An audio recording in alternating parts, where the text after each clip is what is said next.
Kita beralih ke informasi lain. Keris merupakan salah satu senjata khas Indonesia. Keunikan bentuk dan nilai filosofinya kerap sebagai alasan keris menjadi benda koleksi. Salah satunya keris dari Dusun Ngelawisan, Desa Taman Agung, Kecamatan Muntilan, Kabupaten Magelang yang memiliki pemesan dari luar negeri. Berikut liputannya. Senjata tradisional ini pasti bukan hal yang asing lagi di telinga Anda, yaitu keris. Warisan budaya tak benda UNESCO ini memang sangat populer. Bahkan tak hanya di Pulau Jawa, keris juga terdapat di berbagai daerah di Indonesia. Selain menjadi senjata, dulu keris juga menjadi identitas status sosial serta pelengkap ritual adat. Namun, kini keris juga berfungsi sebagai benda seni yang dijadikan koleksi oleh para pecintanya. Empu. Begitulah gelar yang diberikan kepada orang-orang yang membuat keris. Untuk membuatnya tentu perlu keahlian tinggi dan mengenal seluk-beluk dari sebuah keris. Memang hingga saat ini pembuat keris tidaklah banyak. Namun, ada empu pengrajin keris yang masih terus melestarikan kerajinan seni tanpa logam ini. Ia adalah Heru Susilarto, atau para pecinta keris biasanya memanggilnya dengan sebutan Heru Ngelawisan. Seniman pengrajin keris ini berasal dari kota Magelang. Sesuai dengan nama panggilannya, sehari-hari ia menggarap keris di rumahnya yang berada di Dusun Ngelawisan, Desa Taman Agung, Kecamatan Muntilan. Mungkin yang Anda tahu, pembuat keris biasanya adalah keturunan dari empu-empu zaman dahulu. Maka tidak dengan Heru, ia bukanlah keturunan kerajaan atau empu terdahulu. Semua keahlian membuat keris ini benar-benar ia pelajari secara otodidak. Minatnya pada keris sendiri tidak terlepas dari kecintaannya terhadap karya seni dan barang antik. Saya cari barang antik, termasuk lampu katrol yang antik itu. Terus ada teman cari keris aja, lebih enak cari keris, resikonya minimalis. Kalau keris lurus itu harganya pada waktu itu kurang lebih 30.000. Saya paling untung 15, ini harga pada waktu itu. Lama-lama punya pikiran, keris kalau tiap hari dicari banyak, karena banyak orang nyari barang antik, lama-lama habis itu terus saya harus gawe ini saya gitu.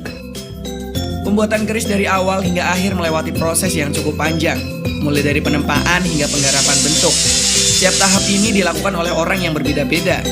Untuk penempaan, Heru tidak melakukannya. Ia menyerahkannya kepada orang lain.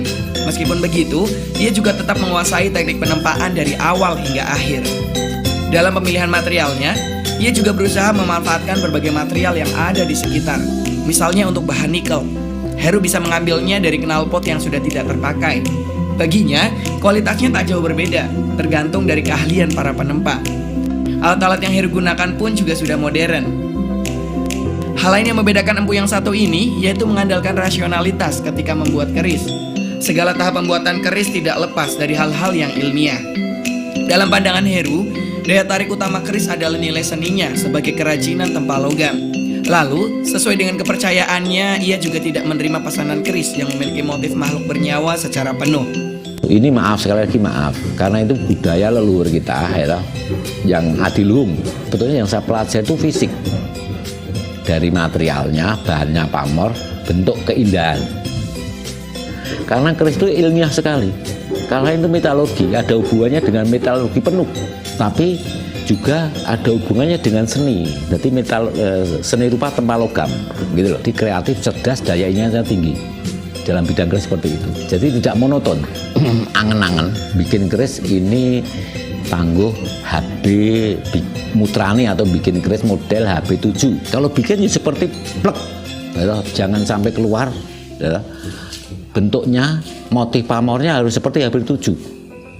Model lipatannya harus seperti HB7. Nah itu nanti kerjasamanya sama tukang nempa. Dalam pembuatan sebilah keris, Heru mengerjakannya sesuai dengan suasana hati. Baginya, ini adalah hal yang sangat penting ketika membuat karya seni seperti keris. Bila ia memaksakannya ketika suasana hati tidak baik, maka hasilnya pun tidak akan maksimal. Jadi pelanggan tidak bisa menentukan waktu untuk keris pesanannya selesai. Semua tergantung kepada sang empu. Bila ingin memesan, setidaknya pembeli harus menyiapkan uang 10 juta rupiah untuk sebilah keris tanpa rangka. Uang muka sebesar 50% pun harus diserahkan di awal. Sejak tahun 97 hingga sekarang, sudah ada ratusan keris yang ia buat. Pembelinya pun berasal dari berbagai kalangan dan wilayah di seluruh Indonesia. Tak jarang, Heru juga menerima pesanan dari luar negeri. Ia juga bisa membuatkan sertifikat bagi pemesan yang menginginkannya sebagai tanda kepemilikan. Yang menjadi masalah itu kadang-kadang marketing juga harus dipikirkan gitu. Karena kalau yang penghobi keris itu banyak, sampai belinya itu berapa jumlahnya barang dan jumlahnya nilai uang itu sampai miliaran. Keris itu karena budaya tinggalan leluhur kita yang adiluhung istilahnya. Mari kita sama-sama mengembangkan. Kalau kita bisa menerangkan secara akal, logika, ilmiah, maka pelan-pelan itu bagaimana cara menerangkan pada seseorang tadi supaya tertarik, bagaimana itu punya cara masing-masing. Profesi pembuat keris memanglah unik dan langka. Setidaknya setiap daerah harus memiliki masing-masing empu. Hal itulah yang menjadi harapan besar dari Heru. Sebagai warisan tak benda dunia, penting juga untuk kita, khususnya generasi muda, agar setidaknya bisa lebih mengenal keris. Supaya kerajinan ini juga bisa dikenal oleh generasi selanjutnya. Fender Yuda, Rida Fadila, Muhammad Fazer, Rosita Rahma melaporkan. Ya, kalau Anda tertarik untuk membeli keris berarti harus menyiapkan minimal 10 juta rupiah untuk keris tanpa rangka. Baik, kita beralih ke informasi lain. 2 pelaku pencurian dengan modus pecah kaca mobil diamankan polisi. Kedua pelaku mengaku sengaja datang ke Klaten dari Sumatera Selatan hanya ingin melakukan aksi pencurian. 2 pelaku berinisial MR dan MZ warga Kecamatan Kayu Agung, Kabupaten Ogan Komering Ilir, Sumatera Selatan ditangkap Satreskrim Polres Klaten. Mereka melakukan aksi pencurian dengan modus pecah kaca mobil di sebuah warung soto di Desa Bugisan, Kecamatan Prambanan. Keduanya ditangkap di tempat penginapan di Pacitan, Jawa Timur. Mereka mengaku sengaja berangkat dari Sumatera Selatan menuju Klaten hanya untuk mencuri. Pelaku berkilah baru pertama kali melakukan dan mempelajari teknik pecah kaca dengan busi kendaraan dari internet. Aksi tersebut dilakukan dengan alasan untuk membayar utang.